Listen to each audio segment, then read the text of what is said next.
शहीद पांडुरंग महादेव गावडेंचं पार्थिव पोहोचलं दिल्लीमध्ये। काश्मीरमध्ये कुपवाड्यात गावडेंना आलं होतं वीरमरण। उद्या मूळ गावी होणार अंत्यसंस्कार।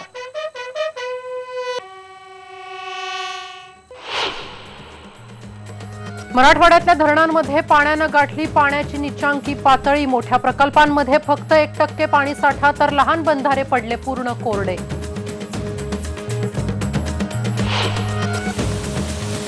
दुष्काळानं होरपळणाऱ्या परभणीकरांना मोठा दिलासा। सेलूच्या लोअर दुधना प्रकल्पाच्या 5 दरवाजांमधून सोडलं 6 दशलक्ष घनमीटर पाणी। 3 तालुक्यातील 50 पेक्षा जास्त गावांना फायदा। कोल्हापूरच्या करवीरमध्ये पाण्यावर उपसा बंदी लादल्यानं शेतकऱ्यांना कापलं आपलं 5 एकर ऊसाचं पीक।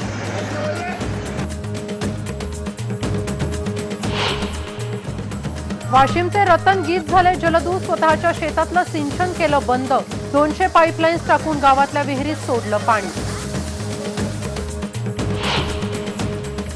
कणकवलीतल्या सावडगाव गावात उत्तम वारण करतायत भाताव्यतिरिक्तही शेतीचे नवनवीन प्रयोग। कलिंगड, भेंडी, काकडी, दोडका, कारलं आणि पालेभाजीही पिकवली।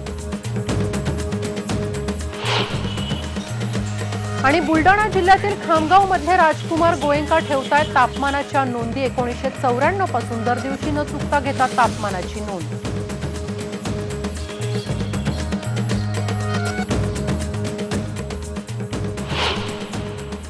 नमस्कार, मी सुप्रिया। गावाकडच्या बातम्यांमध्ये आपलं स्वागत। काश्मीरमधील कुपवाडा भागामध्ये घुसखोर अतिरेक्यांशी झालेल्या चकमकीत सिंधुदुर्गचे सुपुत्र पांडुरंग गावडे हे जवान शहीद झालेत। ही बातमी कळताच अख्खं आंबोली गाव हे शोकाकुल झालं। त्यांच्या कुटुंबियांसहित त्यांच्या संपूर्ण गावाला त्यांचं दुःख आवरत नाही। आपला गावचा सुपुत्र देशासाठी कामी आल्याचा अभिमानही त्यांना वाटतोय।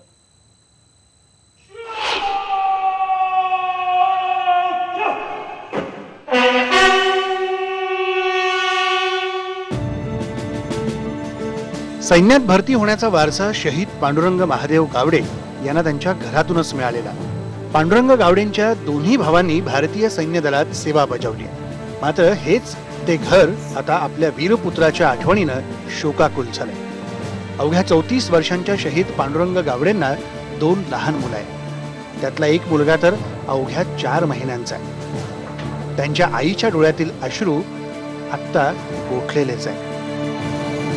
चतुर्थीच्या आसपास तू चतुर्थीला काही काळजी करू नको, मी येणार चतुर्थीला सुट्टी घेऊन, त्यावेळी तू काय काळजी करू नको, मी येणार चतुर्थीला, काय काय करायचं ते सगळं करतो, एवढं मला लास्टला बोलून केलं जाते। दरवेळी चतुर्थीला यायचे ते नाही, म्हणजे जसा मौका मिळाला जास्तीत जास्त तो चतुर्थीला यायचा कोशिश करायचा। गाण्याचा त्यांना खूप आवडायचा, छंद होता गाण्याचा। ते रेडिओवर निवेदन करायचे। रेडिओ ऑपरेटर होते ते, बेस्ट ऑपरेटर होते युनिटचे। आणि हो, आणि भजन गाण्याचा त्यांना खूप शौक, त्याच्यामुळे ते चतुर्थीला जास्त काही यायचं, भजनात सामील व्हायचे, त्यामुळे चतुर्थीला जास्त करून यायची कोशिश करायचा तो।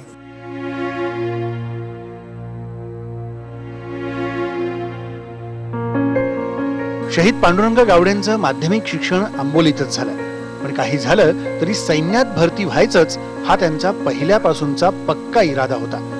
आणि ते सैन्यात गेलेही, पण देशासाठी लढतानाच त्यांना वीरमरण आलंय। त्यांच्या वर्गसोबत्यांनीही त्याचा आधार गमावल्याचं दुःख आत्ता स्पष्टपणे बोलून दाखवलं। तर त्यांच्या शिक्षकांना आपल्या कर्तबगार विद्यार्थ्याचा अभिमान वाटतोय।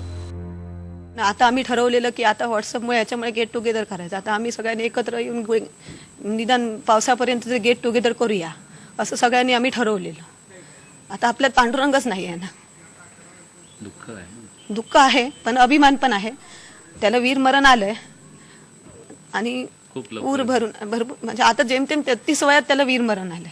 अशा पद्धतीचं त्याला वीरमरण आलं याबद्दल आम्हाला अभिमान आहे आणि तेवढंच चांगला विद्यार्थी गेला याचं दुःख आहे। आंबोली, चौफुळगेळे ही सह्याद्रीच्या कुशीतली गावं भारताच्या सैन्य दलाचा समृद्ध वारसा सांगणारी आहेत। त्यातलंच पांडुरंग गावडेंचं हे घर। आपल्या गावचा सुपुत्र देशासाठी कामी आला हा अभिमान त्यांच्या कुटुंबियांसहित या गावाला जरी असला तरी त्यांच्या हाकेला धावणारा पांडुरंग आता येणार नाही हे सत्य त्यांना पचवताना मोठं जड जात आहे। दिनेश केळुसकर, IBN लोकमत, सिंधुदुर्ग। पावसाळा अगदी काही दिवसांवर ठेपलेला आहे, पण मराठवाड्याची लाहीलाही काही थांबत नाही. कारण इतके दिवसही काढायचे कसे असा प्रश्न आता पडेल अशी परिस्थिती सध्या मराठवाड्यात आहे. मराठवाड्यातल्या सगळ्या मोठ्या प्रकल्पांमध्ये केवळ 1% पुरेल इतकाच पाणीसाठा सध्या शिल्लक राहिलाय. पाणीसाठा अगदी 1 महिना कसाबसा पुरू शकतो, पण जर का पावसाळा लांबला तर मात्र मराठवाड्यातली परिस्थिती आणखीनच भीषण होऊ शकते. पाहुयात मराठवाड्यातील प्रकल्पांमध्ये किती टक्के पाणीसाठा आहे ते. मोठ्या प्रकल्पांमध्ये 1% जिवंत पाणीसाठा आहे. मध्यम प्रकल्पामध्ये 3% जिवंत पाणीसाठा आहे. तर लघु प्रकल्पामध्ये 2% जिवंत पाणीसाठा आहे आणि बंधारे हे पूर्णपणे कोरडे पडलेले आहेत.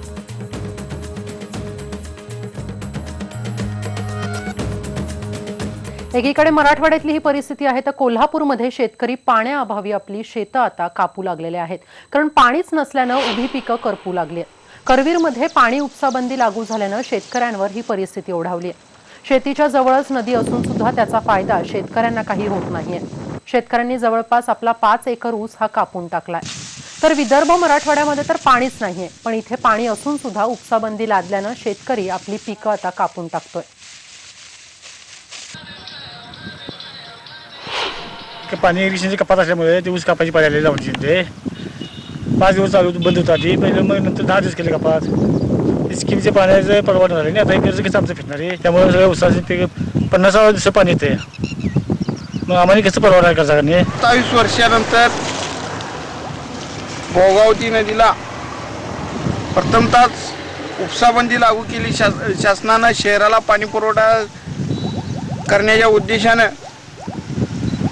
भोगावती नदीला उपसाबंदी केल्यामुळं भोगावती काठचा जवळ हजारो एकर ऊस प्रशासनाच्या चुकीच्या नियोजनामुळे वाळून गेला.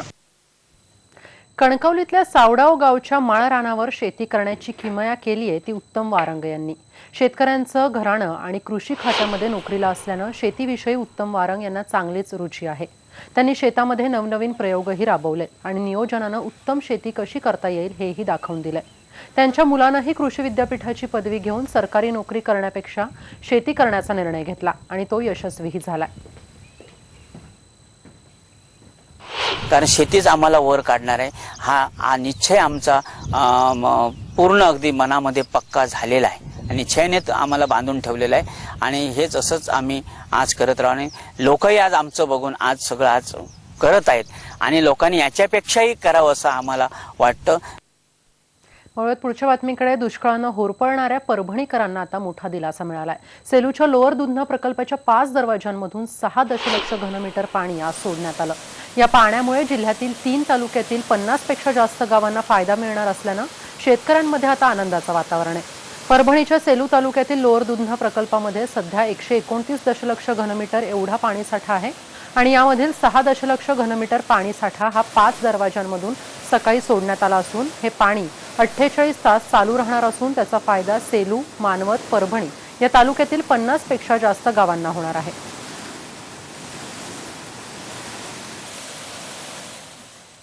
यानंतर गावाकडच्या बातम्यांमध्ये वेळ झाली एका छोट्याशा विश्रांतीची. तुम्ही पहा फक्त IBN लोकमत.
ब्रेकनंतर आपलं स्वागत. एखाद्या शेतकऱ्यानं जर शेतामध्ये विक्रमी उत्पादन घेतलं की त्याची चर्चा ही गावात सर्वत्र सुरू असते. मात्र याचे अगदी उलट चित्र आहे पुण्यातील शिरूर तालुक्यातील वडगाव रासाईच्या देविदास परभाने या शेतकऱ्याचं.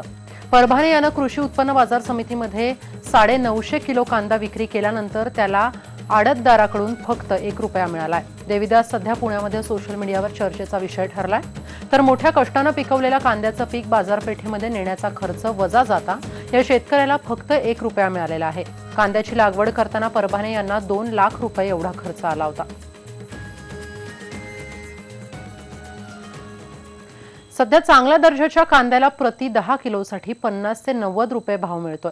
हा दर शेतकऱ्यांना परवडत नसून 50 किलोची गोणी बाजारामध्ये पाठवण्यासाठी मोटार भाडं, आडत, हमाली, तोलाई आणि भराई यासाठी 80 ते 90 रुपये खर्च एका गोणी मागे येतोय.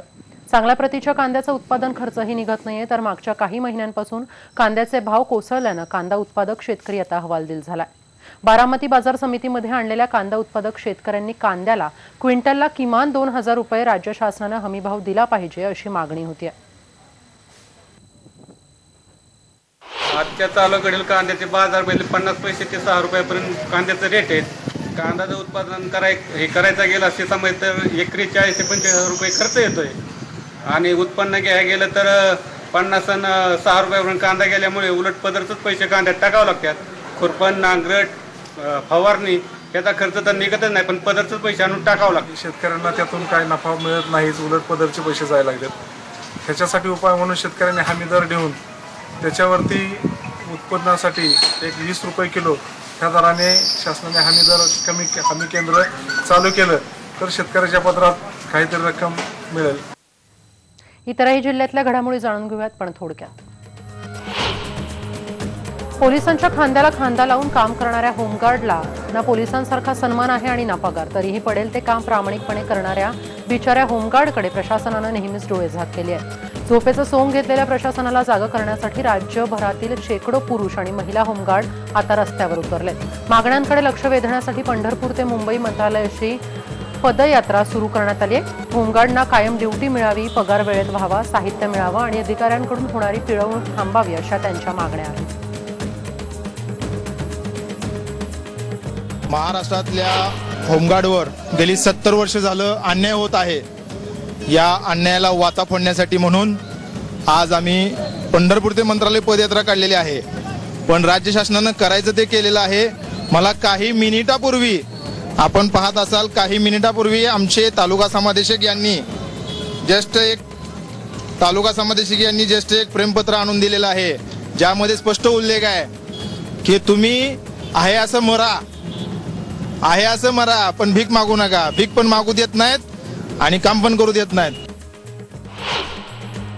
अभिनेता ऋषी कपूर यांनी गांधी घराण्याविरुद्ध केलेल्या टीकेच्या निषेधार्थ सोलापूर शहर युवक काँग्रेसच्या पदाधिकाऱ्यांनी शहरातील शौचालयाला ऋषी कपूर यांचं नाव देऊन निषेध नोंदवला. यावेळी ऋषी कपूर यांचा निषेध करत निदर्शनंही करण्यात आली.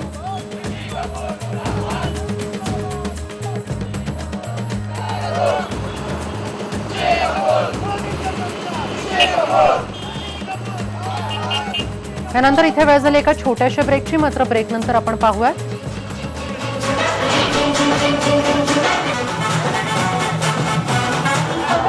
सैराटची टीम पोहोचली इंदापूरच्या राहुल सिनेमागृहात. उपस्थितांची जिंकली मन.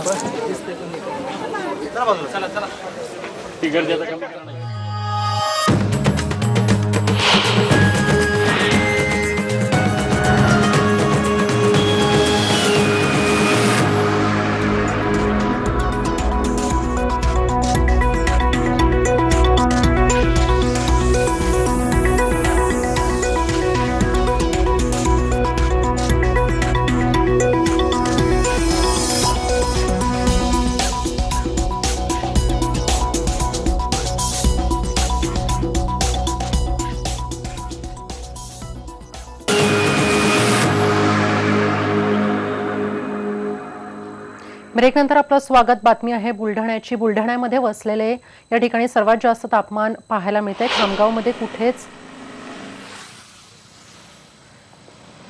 1994 पासून बुलढाणा जिल्ह्यातील खामगावचं तापमान ज्यांनी मोजलंय ते खामगाव शहर हे डोंगराळ भागामध्ये वसलेलं असल्याने या ठिकाणी सर्वात जास्त तापमान पाहायला मिळतंय. खामगावमध्ये कुठेच तापमापक यंत्र नाही आणि राजकुमार गोयंका यांनी खामगाव तहसीलला भेट दिलेलं तापमापक यंत्र देखील खामगाव तहसीलमधून गहाळ झालेलं आहे. यामुळे रखरखत्या उन्हापासून नागरिकांनी कसा बचाव करावा, तापमान नेमकं किती आहे याची नोंद या महसूल विभागाकडे नाही. खामगाव शहराचे तापमानाची नोंद मी 1994 पासून सतत करीत आहे. माझ्याकडे तापमापक यंत्र मागील 22 वर्षापासून आहे. त्याची नोंद मी माझ्या वहीमध्ये करत आहे. त्यानुसार मी प्रत्येक पेपरला याची माहिती पुरवतो. खामगाव शहर तापमान वाढण्याचे कारण हेच आहे की खामगाव शहर हे कब्बशीसारखं आहे. चारही बाजूने टेकड्या आहेत. 10 किलोमीटर परिसरामध्ये कोणत्याही प्रकारचे झाडं लावलेले नाही आहे. खामगाव शहराच्या चारही बाजूने टेकड्या असल्या कारणाने ते टेकडीद्वारे सर्व सरकडत ऊन खामगाव शहरात येते. त्यामुळे खामगाव शहर जास्त तापते. बातमी आहे इंदापूरची. सैराटच्या टीम मधील सल्या लंगड्या ही फेमस जोडी आज इंदापूरच्या राहुल सिनेमागृहामध्ये आली होती. यामुळे सारे इंदापूरकर हे सैराट झाले होते. या टीम मधील भारत मंजुळे, तानाजी गुरगुंडे, अरबाज शेख, भूषण मंजुळे, साठेसर यांनी इंदापूरकरांची मनं जिंकली. यावेळी इंदापूरचे आमदार दत्तात्रय भरणे, माजी मंत्री हर्षवर्धन पाटील यांनी या टीमचं स्वागत केलं. यावेळी प्रदीपनं आपल्या झिंगाट स्टाईलनं नृत्यही केलं. तर आमदार दत्तात्रय भरणेंनी यावेळी डायलॉगबाजीही केली.